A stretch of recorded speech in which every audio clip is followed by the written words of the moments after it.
छात्रों, आज मैं आपके लिए लाया हूँ रसायन विज्ञान कक्षा 12 का फर्स्ट चैप्टर ठोस अवस्था सॉलिड स्टेट। आज हम सॉलिड स्टेट के बारे में जानेंगे, ठोस अवस्था के बारे में जानेंगे।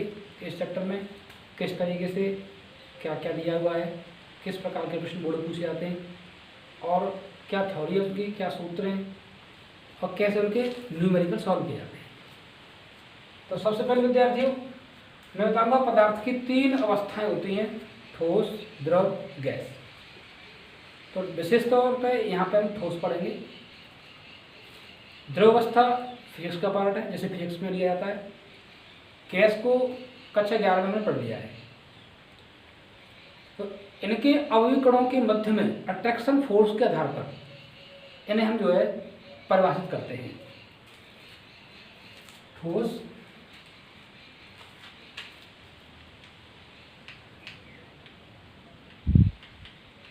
अवस्था।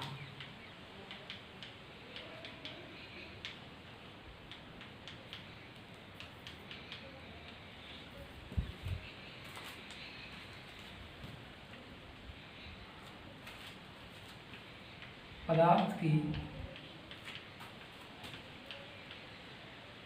3 अवस्थाएं।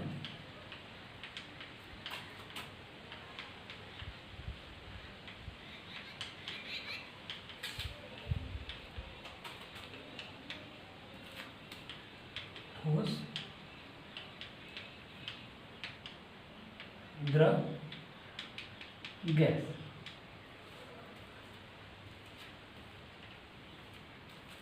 इनमें अवयवी कणों के आधार पर क्या डिफरेंस होता है, क्या अंतर होता है, उसे जानें। ठोस, द्रव, गैस। देखिए, जो भी अवयवी कण होते हैं उन्हें हम स्फेरिकल मानते हैं, उन्हें गोलाकार मानते हैं। तो ठोसों में जो अवयवी कण होते हैं उनके मध्य अट्रैक्शन फोर्स अधिक होता है, जिसके कारण उनके कण बहुत नज़दीक होते हैं। जैसे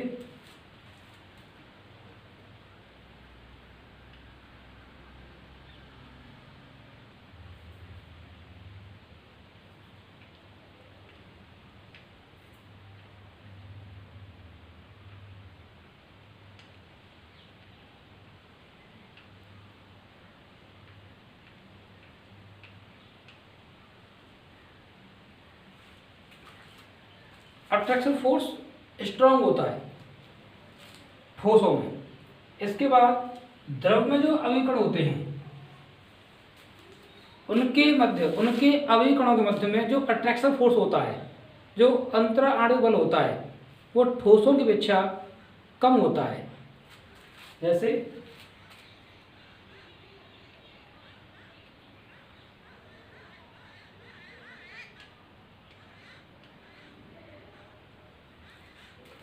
और गैसों में बात करें तो इनके जो अवयवी कण होते हैं उनके मध्य में आकर्षण बल नगण्य होता है, ना के बराबर होता है।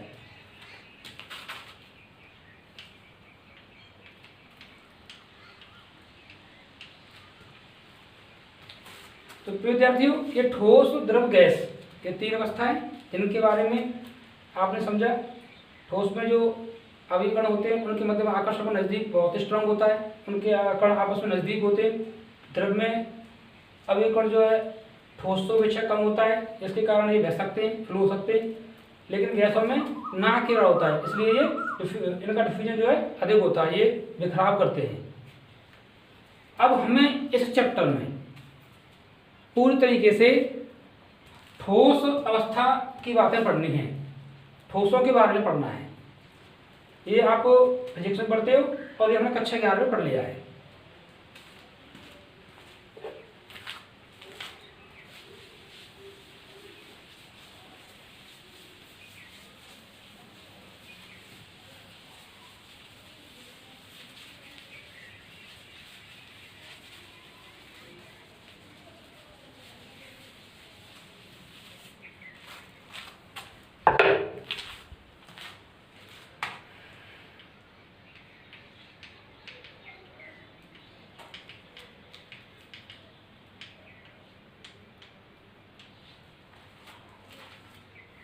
ठोस की परिभाषा, उसके सामान्य लक्षण देखते हैं किस तरीके से होते हैं। पदार्थ की वह अवस्था,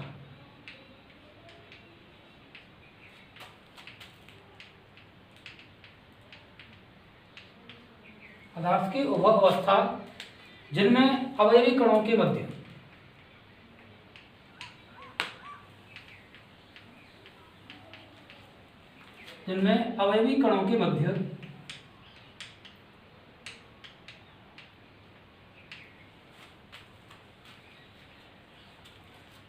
आकर्षण बल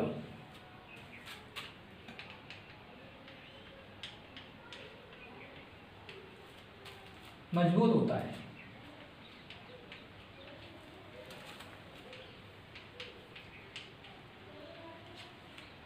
ठोस अवस्था कहलाता है।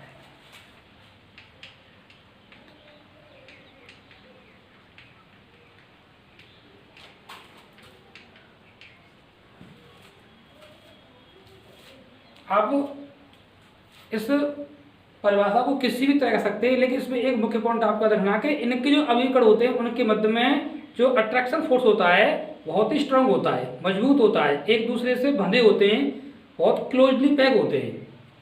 ये चीज हमें याद रखनी है। अब इनके कुछ सामान्य लक्षण पढ़ते हैं, कुछ सामान्य प्रॉपर्टी।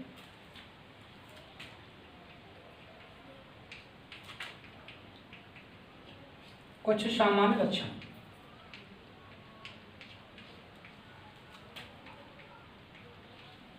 नंबर 1, ठोसों के आयतन, आकृति, रूप और साइज तीनों फिक्स होते हैं, निश्चित होते हैं।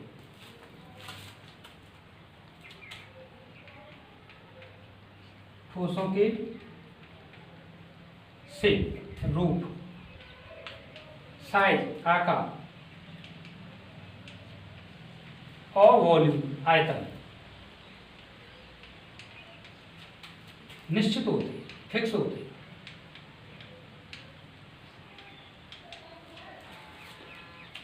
जैसे मेरे पास में ये चौक है, इसका शेप, इसका साइज और इसका आयतन फिक्स होगा, निश्चित होगा। नंबर 2, ठोसों में कंफर्टेबिलिटी यानी संपीड़ता ना के बराबर होती है, क्योंकि उनके अवयवी कण जो होते हैं बिल्कुल क्लोजली पैक होते हैं, अर्थात इन्हें दबाया जाए तो ये दब नहीं सकते, ना के बराबर दबाएंगे। तो ठोसों में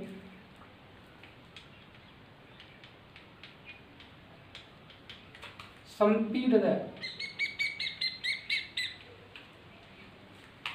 नहीं पाई जाती।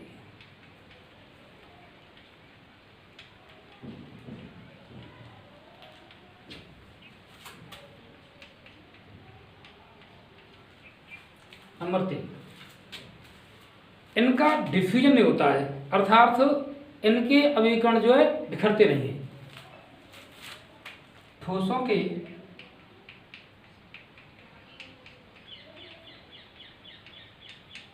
अवयवीकरण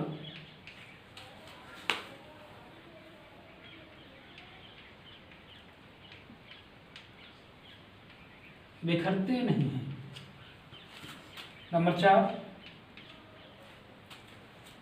ये हीट, ऊष्मा और विद्युत के एक अच्छे चालक होते हैं। ठोस, ऊष्मा और विद्युत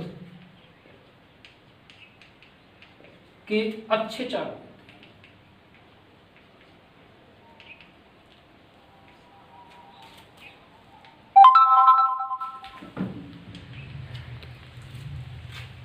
एक और पॉइंट लेते हैं,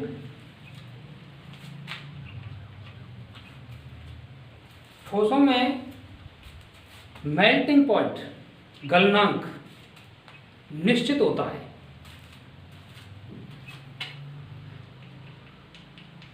ठोसों में गलनांक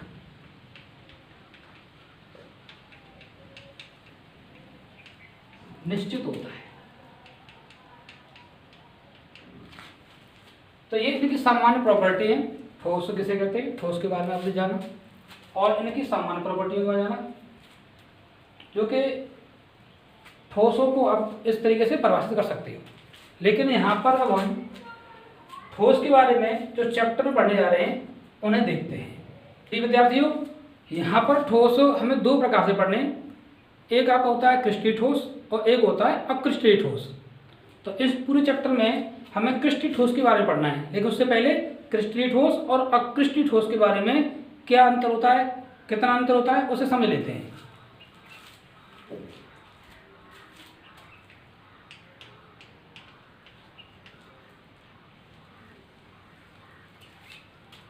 ठोस मुख्यतः दो प्रकार के, क्रिस्टलीय ठोस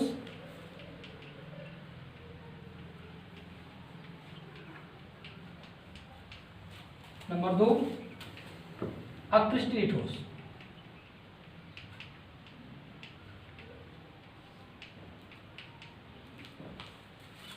दोनों को समझने के लिए, यहाँ पर क्लैरिटी के लिए मैं लाइन कर देता हूँ इसमें, दोनों के अंतर पढ़ेंगे जिससे और अच्छी क्लैरिटी होगी, अच्छा समझ में आएगा। नंबर 1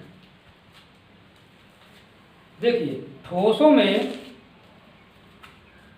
जो अवयवीकरण होते हैं वो एक निश्चित क्रम में एक नियमित रूप से दीर्घपरासी व्यवस्था में होते हैं। जैसे मान लीजिए हमने कोई एक दीवार ली और एक दीवार में देखा जाए तो उसमें जो ईंटें लगी होती हैं वो एक निश्चित क्रम में लगी होती हैं और एक लॉन्ग रेंज के लिए होती हैं, जैसे हम दीर्घपरासी व्यवस्था कहते हैं। तो इसे हम लिख सकते हैं क्रिस्टलीय ठोसों में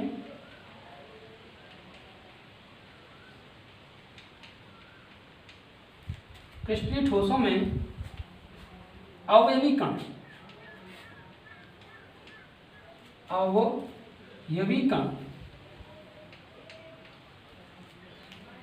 एक निश्चित क्रम में दीर्घपरासी व्यवस्था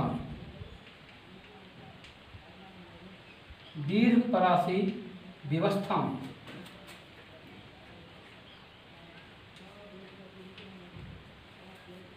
जुड़े होते हैं।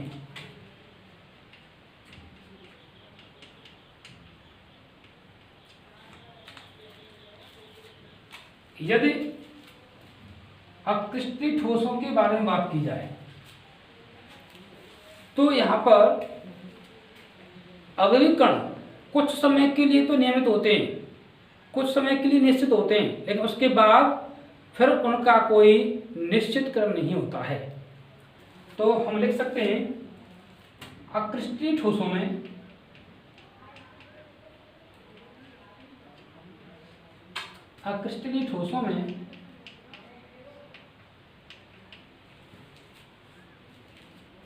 अवयवी कण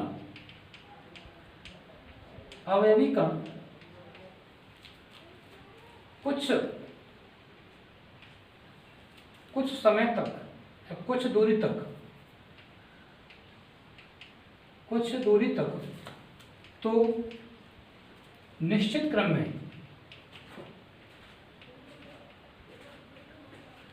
क्रम में लगे होते हैं, लेकिन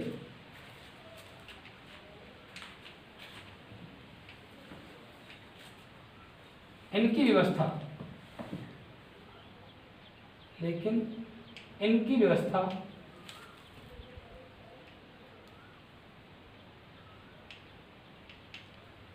लघुपरासी होती है।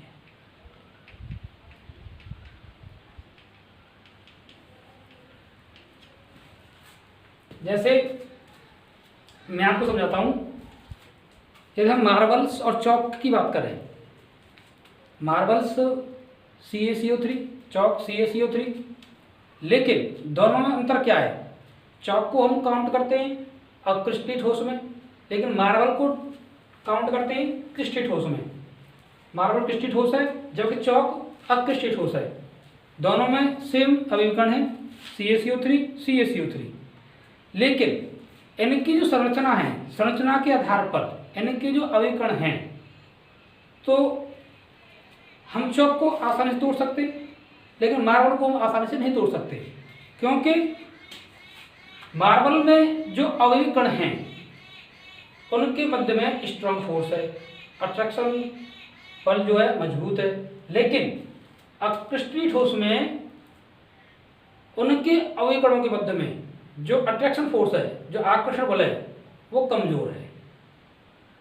इसलिए इनमें जो व्यवस्था होती है कुछ समय के लिए तो फिक्स होती है, निश्चित होती है, लेकिन उसके बाद रैंडमली अचानक से वो बिगड़ जाती है। जैसे मान लीजिए हमारे पास कोई क्रिस्टल साइ लेते हैं, plus minus plus minus plus minus plus minus, इस तरीके से plus minus plus minus plus minus plus. फिर इसी की जस्ट नीचे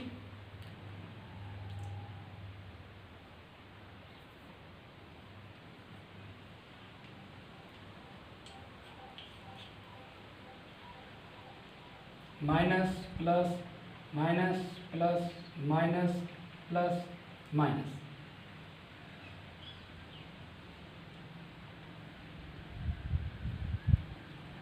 plus minus plus minus plus minus plus.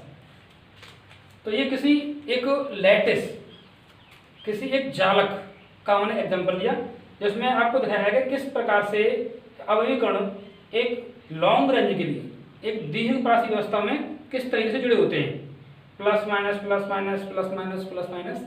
लेकिन अक्रिस्टलीय ठोसों के बारे में बात करें तो यहाँ पर कुछ इस प्रकार से होता है, प्लस माइनस प्लस। कुछ समय के लिए तुम्हें लगेगा कि व्यवस्था ठीक चल रही है, सही चल रही है, नियमित है, लेकिन उसके बाद अचानक से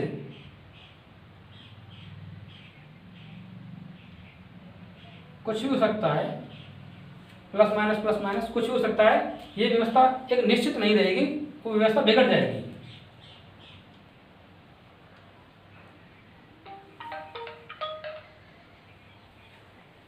फिर यहाँ से क्रम बन जाएगा हमारा प्लस माइनस, और यहाँ पर कुछ भी रैंडमली कुछ भी जुड़ सकता है।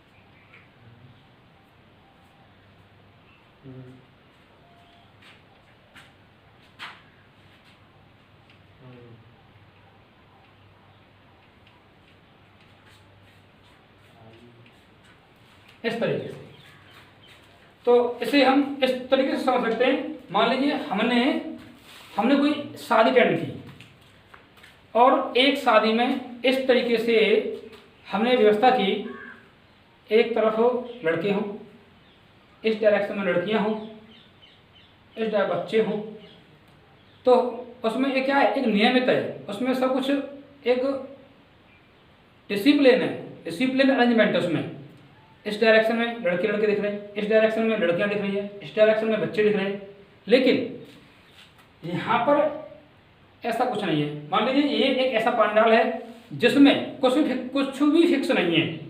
यहाँ देखो, यहाँ पे लड़के लड़कियां बच्चे, यहाँ देखो लड़के लड़कियां बच्चे, यहाँ देखो लड़का लड़कियां बच्चे, तो यहाँ पे ऐसा कुछ है, सब कुछ हौच पौच हो रहा है, सब कुछ हौच पौच हो रहा है यहाँ पे। तो यहाँ पे हमें लगता तो है कुछ समय के लिए व्यवस्था नियमित है, लेकिन अचानक से वो व्यवस्था अनियमित हो जाती है। तो ये एक मुख्य अंतर होता है क्रिस्टलीय ठोस और अक्रिस्टलीय ठोस में। नंबर 2, दूसरा अंतर है विद्यार्थियों में, इनको जब किसी धारदार हथियार से काटा जाता है तो इनकी जो सतह उत्पन्न होती हैं वो चिकनी और सपाट होती हैं। इनको जब किसी धारदार हथियार से काटा जाता है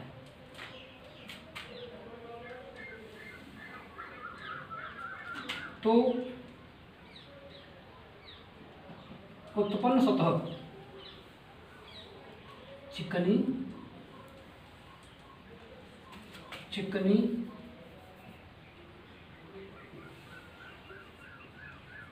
व सपाट प्राप्त होगी।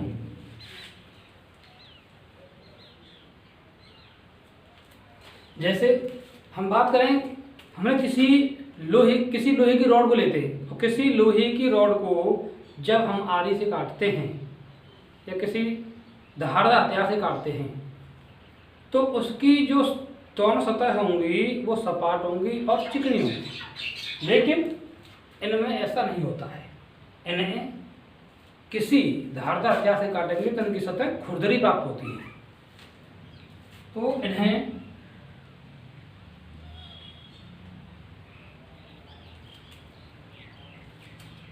किसी धारदार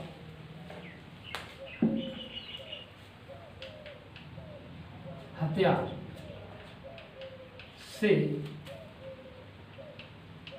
काटते हैं तो इनकी सतह खुरदरी व अनियमित प्राप्त होती है।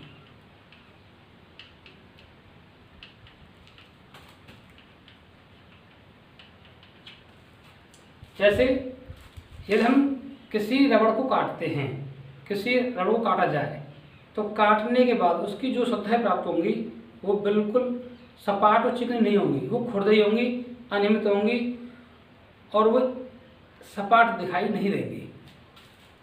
इसके बाद इनमें अगला अंतर आता है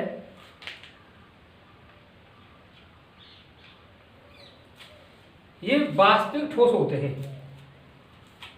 ये वास्तविक ठोस होते हैं, लेकिन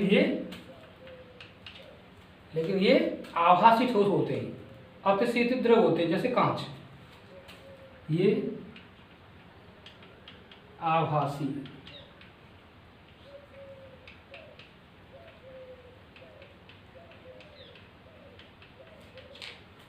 ठोस होते हैं।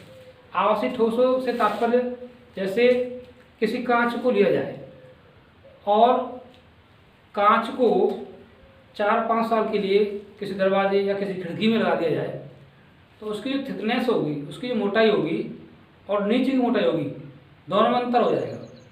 ऊपर की मोटाई अपेक्षा नीचे की जो मोटाई होगी वो उसकी वजह कुछ मोटी होगी, क्योंकि उनमें फ्लो होता है। इसमें कह सकते हैं कि कांच एक अतिशीतित द्रव होता है, एक आभासी ठोस होता है, लेकिन ये वास्तविक ठोस होते हैं, इनमें ऐसा नहीं होता है। इसमें इस प्रकार का कोई भी ठोस होगा वो समान ही रहेगा, उसमें ऐसा कुछ नहीं होगा जैसा कांच में होता है। इसके बाद अगला पॉइंट लेते हैं, इनका मेल्टिंग पॉइंट, इनका गलनांक एक निश्चित बिंदु होता है, उस निश्चित बिंदु पर ही ये पूर्ण रूप से पिघल जाते हैं। इनका गलनांक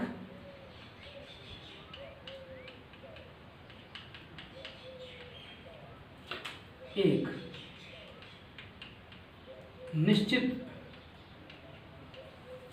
बिंदु पर होता है।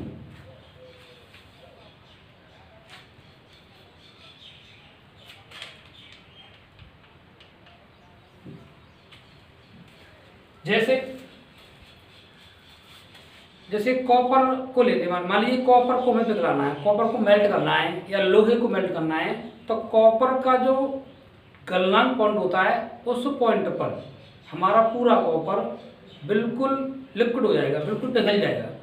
उसी प्रकार लोहे को लिक्विड किया जाता है, लोहे को मेल्ट करते हैं तो वो अपने बिंदु पर, उसी बिंदु पर पूर्ण रूप से लिक्विड हो जाता है, पिघल जाता है।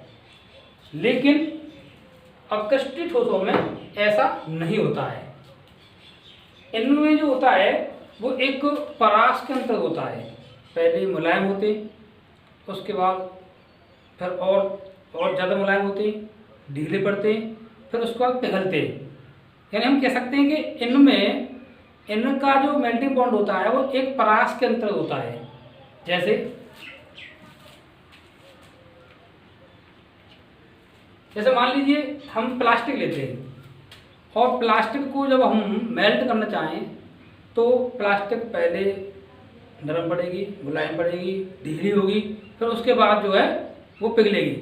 जैसे मान लीजिए प्लास्टिक को 90 डिग्री सेल्सियस पर मुलायम पड़ती है, उसके बाद 100 डिग्री सेल्सियस पर वो थोड़ी और नरम होती है, फिर उसके बाद मान लीजिए 110 डिग्री सेल्सियस पर वो पूर्ण रूप से मेल्ट होती है। इनका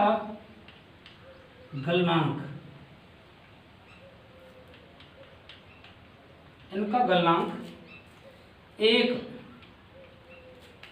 परास पर होता है, एक परास में होता है।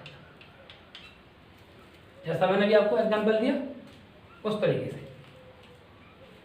तो विद्यार्थी 4 पॉइंट इसमें दिए मैंने, एक पॉइंट और लेते हैं। नंबर अगला अंतर विद्यार्थी लेते हम, ये जो होते हैं विषमदैशिक होते हैं और ये होते हैं समदैशिक होते हैं। ये विषमदैशिक होते हैं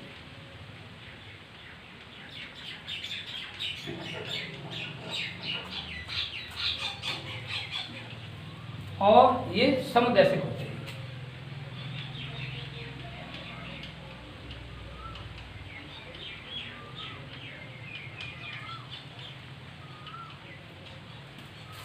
समदैशिक और विषमदैशिक को हम समझते हैं। समदैशिक क्या होता है, विषमदैशिक क्या होता है। जैसे विषमदैशिक कल मैंने आपको बताया था, मान लीजिए इस तरीके से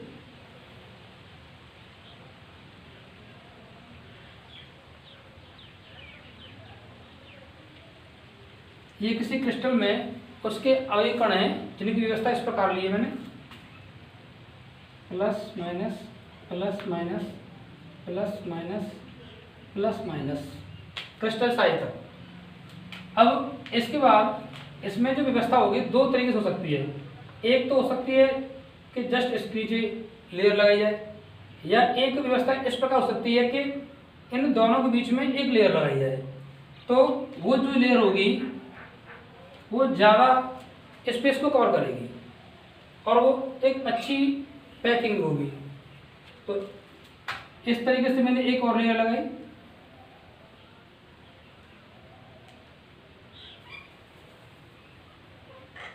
plus minus plus minus plus minus plus minus. इसी प्रकार